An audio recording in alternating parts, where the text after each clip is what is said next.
Welcome to another episode of About Time with Michael. Today we have a guest who's as charming on screen as she is off. She's the queen of the newsroom, a master of witty banter, and somebody who can make any serious news sound fun. Thank you, Michael. This is very professional, this setup. Yes. Let's start at the beginning. What was it like working for Channel 10?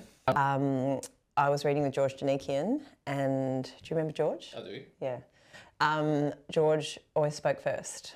So he always got to say good evening, and I was like the also tonight. I was the also tonight girl. The second. And I guess the main difference is obviously women's images are much more tightly controlled because a man wears a suit and a tie. Sure. And a woman's hair or makeup or suit is different every night, and that can lead to people having strong feedback or opinions on your appearance. Also, when I first got the job, I did like a screen test, and there was a shadow being cast across my face, and they decided that it was my nose, that there was something wrong with my nose. And they told you this as well. Wow. They held a meeting. I'm not even joking, they had like an emergency nose meeting. And here am I like going, oh, I'm a serious journalist, and now I'm like just being judged on my nose. So basically I had a lighting manager and a makeup manager and then my boss standing there, and I'm sitting there looking down the barrel, and they're like, move your head to the left. No, the shadow's still there. No, I think it's lighting. No, I think it's makeup. No, I think it's her nose. And I was just standing there. This is like the real Ron Burgundy. This is actually what happened. So I was like, okay, I'm just going to be judged on my appearance. Can we transition from Channel 10, that finished up, and then you said you were doing SAFM at the same time? There was an overlap for 2 years. So I started doing SAFM breakfast 2 years before 10 finished up. So for 2 years I was working from 5 a.m. to 7 p.m. and that was horrendous. Like, I actually don't even remember those years. They're a bit of a blur, but I'm glad that I did it, because obviously then when 10 made me redundant, they moved the news to Melbourne. I had that fallback. Okay. And if I hadn't, because I agonised over whether I could do both, and if I hadn't said yes to SAFM, I wouldn't have had a job. So I'm really glad, even though it was really tough 2 years, I'm really glad I pushed through to do that. And then I did, SAFM for 6 years, and then last October, that show finished as well. Can you talk about how that show finished? Yeah. Or how you felt? Yeah. It was a bit of a shock.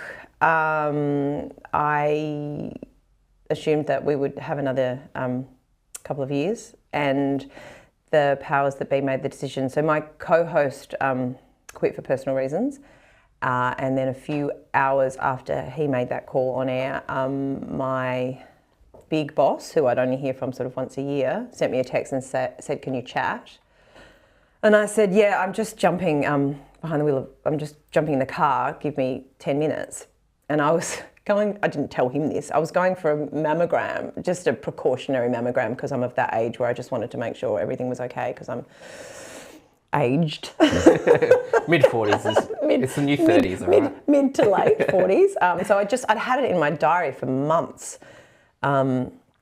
So I just hopped in the car, and then I thought, there's no way he's going to sack me, because he would call me in for a meeting. Or so you thought he might, like? No, I thought if he was going to sack me, he wouldn't do it over the phone. So I wasn't really prepared. I thought he's just going to want to talk about what happened that morning, and I thought he would say, we haven't made a decision yet. Either way, just stand by. So yeah, he called and just said, we're not offering you a contract for next year, and I started crying, and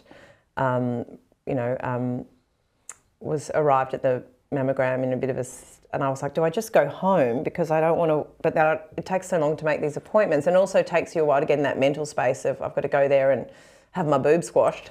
So I was like, I just have to go in, and I walked in sobbing, and these poor women would have thought, she's on the edge, this lady, whoa. She really doesn't want to get checked today.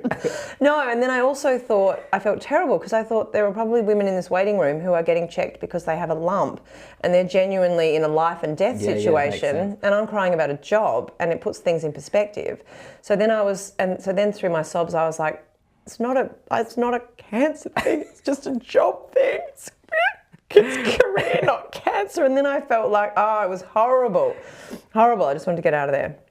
But then they asked me to return and see out the week, and I couldn't do it. I didn't go back in. So you didn't get a chance to say goodbye? I didn't get to a chance to say goodbye, which that's on me though. They gave me the chance, but I just thought, what am I going to say? Yeah. I didn't want to sound bitter. I didn't want to sound sad. I didn't want to like break down on air and then just be tragic. So I just thought I'll just sort of do a Homer Simpson and just shuffle back into the bushes. So I never went back on air. And the saddest thing for me, apart from not being able to say goodbye to the listeners, is I didn't get to say goodbye to my team. I rang them all, but then I just had to sort of a week later just meet my boss, my producer boss, who I loved, downstairs with my laptop and my fob and my and my little box, yeah. And he had a box of stuff to hand me that I'd had on my desk, and I had to hand over all my security stuff. And obviously I couldn't get into the building anymore. So did you love that job? I loved that job. It was, I don't know if you'd make me choose between TV and radio, which one I would choose, because TV, TV news reading is very straight and very, you don't get to show a lot of your personality, whereas radio, your heart and soul, every day you're sharing. And I still have people come up and I'll be with the kids and they'll go, oh, this must be little Frankie, and how's your dog? And everyone just gets to know everything about you, and that's so beautiful, I guess, to be able to share and have people care about you on a deeper level than when you're just reading the news where you're very straight. I think that's what made the radio thing harder, because I felt like I'd given all this, given so much of myself, and then I was just discarded. Like next. Yeah, that was hard. Especially a job that you love as well. I can see that. That'd suck. Yeah, I mean, at least I'm enjoying the sleep. Like a 4:30 alarm was fucked. So I don't know how you do that. Yeah, that's crazy. And then you'd work to when? To when you would finish your breakfast I would work radio? till like 10:30. And then you got the whole day. And then I got the whole day, and then I could pick the kids up from school. Yeah, that's awesome. But I was a grumpy mother and a grumpy wife during that time. I realise now I'm a bit more rested, the toll it took on me and how foul I was. Because your husband's a journalist as well? Yeah, so he works at the ABC, so he's a shift worker as well. He'll occasionally do a 5 o'clock start, but not very often. So the good thing is he understood.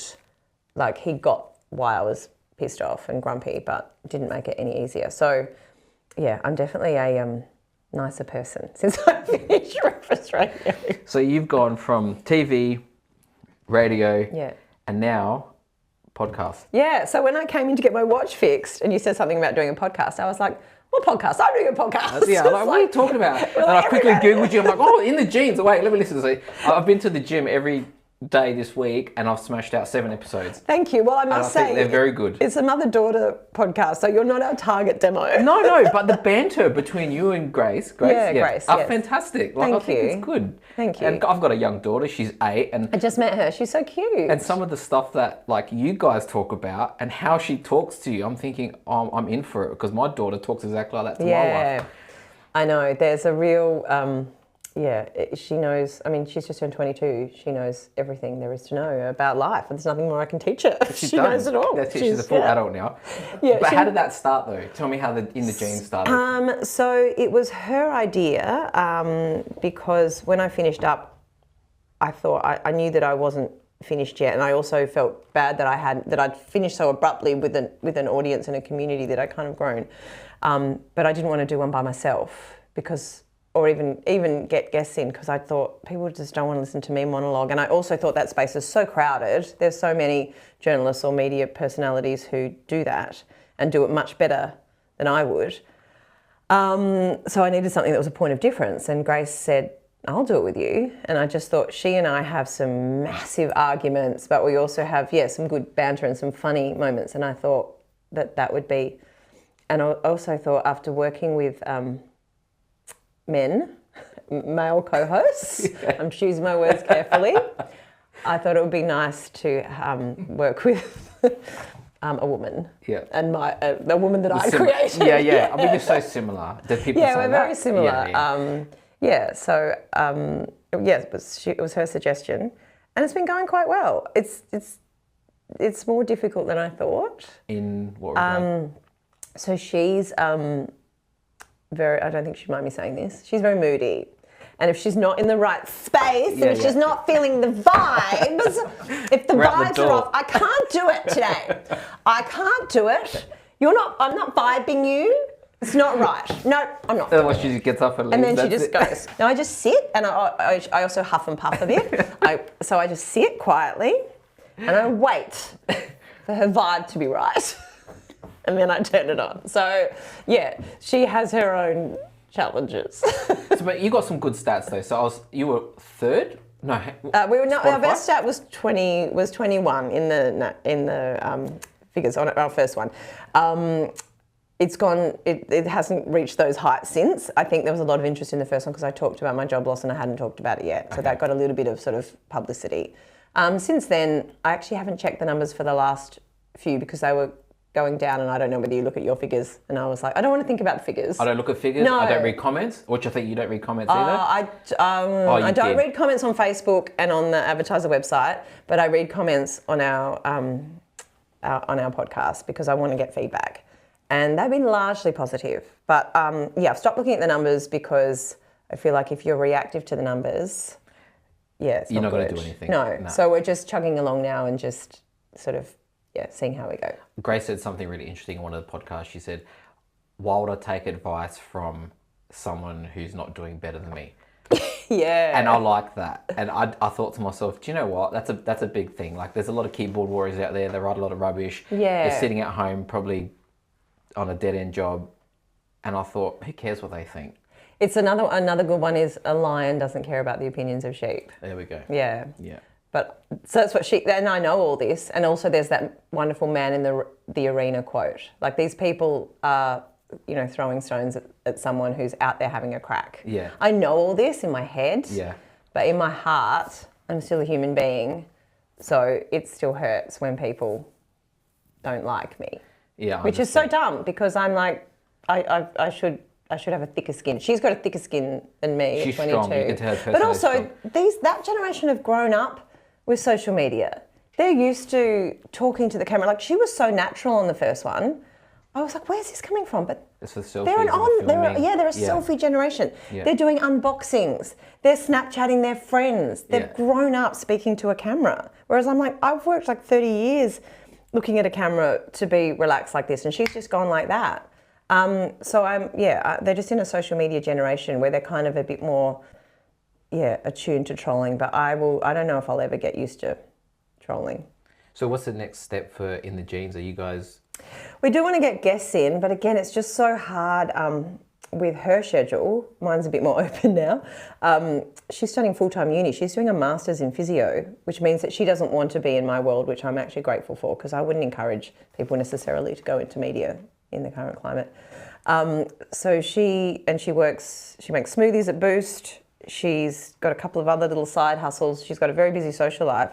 So I feel like even us finding time to record the podcast, if we're going to bring a guest in, I would be like, what if I invited a guest to our house and Grace goes, the vibe's wrong. Out you go. Out she goes, sorry. You have to reschedule. So I would like to get a bit more structured with it. At the moment, it's very ad hoc. It's very like we've got a kid at home, so it's like when we've got a spare hour, let's sit down and do it. Which is, so some of them are a bit not planned, and I'd want them to be a bit more because I can see you've got all this research and all this. It's challenging though. It's no joke. We were just talking about it before with Kent. It's a full-time job.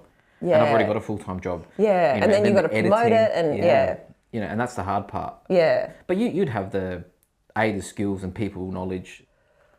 You got support from people that you've known. Yeah, I've got some people I could draw on, but I just don't want to stuff them around with our schedule. So what I need to do is plan a little bit more in advance. Okay. And that'll come. But I think we've done 11 episodes, so we're very new. So 1 year? Not yet. No, we started in February. Oh wow. Yeah, it's new. It's very Fantastic. fresh. Give us a listen. In the Genes podcast. In the Genes. Listen to that's really good. As with the good banter between Grace and Rebecca. Yeah. So. Our first troll said that we were a little bit boring, and then Grace got really offended by that. The audience out there who does watch this, what's it about? Like, what do you and Grace talk about? Because there's something about DNA. Yeah, so because it's genes, as in like genetics, we decided our categories should go into like the DNA. So we do a dilemma, we try and normalise something, and we give some advice. That's kind of the breakdown. But in between that, we might talk about something that's happened in the week, or A daughter breakup, or so her relationship broke up. She's been to Europe and she won't stop banging on about that. It's just general mother-daughter kind of banter. it's a great listen. So guys, watch it. Thank it's fantastic. you. We're going to jump onto watches. Yes, I'm not. All right. Yes, that's what So I'm we don't here hold you up for. too long. But Cartier. I've got to get to the footy this afternoon. Yes, you do. Watch choice. You've chosen Cartier. I have a Cartier. I'm not a big watch aficionado, but I like commemorating milestones. So my husband, bless him, he's a country boy. He's not a gift giver. Like his love language is probably acts of service. Okay. Like he'll make me a coffee every morning, but he would never buy an extravagant gift ever. So I know that that's on me. So when I got the job at SAFM, I bought this, and I'd say it's not a watch, it's a timepiece. That's right. Very good. So I came in to see you and bought this Tank. Cartier tank, and I love it. It's timeless. It goes with everything. I don't think it's flashy. I wear it every day apart from in the shower, and I take it off when I That's a go to good the thing because beach the or steam whatever. will kill it. Oh, thanks. Good to know. Don't wear it in the shower. But it's been working like clockwork, clock pun, except weirdly, after I lost my job, about a week after, the crown fell off the side. And I was like, oh my God. It's a sign. It's a sign, like my crown has fallen off. And and so I brought it back in and I was like, this is my SAFM watch and I needed to get it fixed. So I thought that was very Can we show everybody at home? Oh, yes. Do you mind taking it off? Oh, I'll take it. Is that all right? Yeah, that's good because... I've got a special little camera that everybody can see. Oh, a watch camera. A watch camera, yeah. Luckily, you've just cleaned it for me recently. Otherwise, it was Thank probably a you bit very much. battered. So this is Rebecca's choice of watch. Isn't she pretty? And the other thing I've noticed is, as I said, I've had it for 6 years, and I feel like it's an understated watch. You know, you can hardly see the Cartier. It's very subtle. And just in the past few months or something, everyone's been commenting on it. Like, Cartier must be having a moment. I had a 19-year-old boy go, "Oh, sick! Yeah. Is that a Cartier? Oh, that's sick!" That old money is back in. Yeah, big that time. quiet luxury. Quiet luxury. Yeah. You know what's really cool about Cartier, just quickly, is on the little V down here, you can't really see it, but just in there. Imagine if it was a fake. Well, that's how you can tell it's not. I was gonna It's got say Cartier written in such small writing that you need a 10 times magnifying glass to see it. Just I in didn't there. know that. Yeah. And the fact that they've got a real cabochon sapphire on the side, these are little things that they put in there that nobody really knows about. But I it's a didn't know that beautiful either. watch. And it's one of their most classics. Do you know how they designed this watch? It's called the Tank, and it resembles a tank because Mr. Louis Cartier was looking out his window one day during the war and he saw all these tanks coming past. Oh. And that's what that It's that is. boxy sort of shape. Yeah. I didn't know that. So it is an historic watch, and every person should have one in their collection, I believe, because it is so historic. Well, I don't have a collection. Do you- And now I'm... But you're saying a minute ago that I'm underemployed. you need a Rolex now. That's what you need. I know. I would like... I don't know whether it has to be a Rolex, but I would like a chunky, masculine, kind of sporty watch. But that's probably a long... I don't know what my next milestone purchase is, but maybe it's when the podcast gets its first major sponsor or something. So is that the direction that you're headed? Podcast now? That's the main thing? Or would you like to go back into the media? So I'm actually looking... I just sent an email to... the university last week. I actually think maybe I might like to go into education or something. Yeah, cool. Because I get very when I read the newspaper and there's like grammatical errors, or I get very angry, and I feel like maybe I should start from the bottom and help educate journalists. I feel like that might be a good path because I have been a bit burnt by the mainstream media, and I think if you can fix it. Yeah, maybe I can start from the ground up. Yeah, so that's what I'm looking at the moment, but the university's emerging, so I don't actually know. They probably got too many people. Which university, Flinders? No, Adelaide and UniSA are merging. Okay. Oh, they're joining together? Yeah, to become... I think I heard that, Yeah, Adelaide University. So there'll only be the one. So there'll be Flinders and then there'll be this one. So I don't know, I kind of feel like maybe academia is my Your calling. thing. Yeah, I don't nice. know. Your husband, James Wakelin, his brother's Darryl Wakelin? That's his cousin.